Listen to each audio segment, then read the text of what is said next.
YouTube, this is the Dbtgamer show, and this is episode 112, part 2. Today I'm reviewing House of the Dead Overkill for the Nintendo Wii.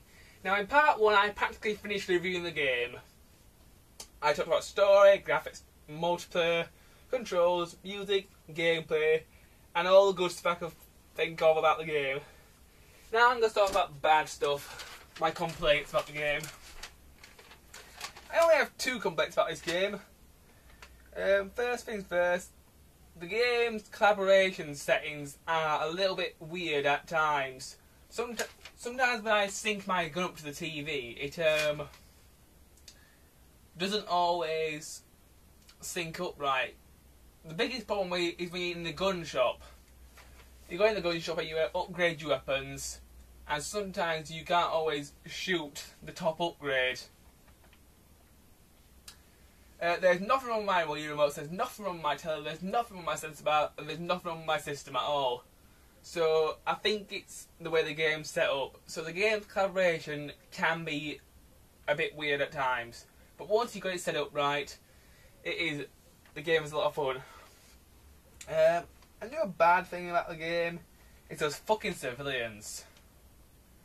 I can't stand saving civilians in House of the Dead games. I hate it. When I'm in a House of the Dead game, I just want to pull my gun out, shoot everything, move on to the next stage, and repeat. I don't want to have to save civilians because the civilians are ridiculous. A zombie walks up to them, taps them, they die. The civilians don't even put up a fight. So I didn't really like the idea that the civilians win the game. I mean, House of the Dead 1 and 2 had civilians, I didn't really like them too much. House of the Dead 3 had no civilians. House of the Dead 4 had no civilians. So I don't see why this game had no civilians in it. I really don't like them. They were kind of annoying for me. Anyway, let's rate House of the Dead Overkill. I give it a 3 out of 5. I took 1 point off due to civilians and 1 point off due to the collaboration problems. There's nothing wrong with my equipment, it's definitely something to do with the game, I'm pretty sure of that. So it gets a 3 out of 5.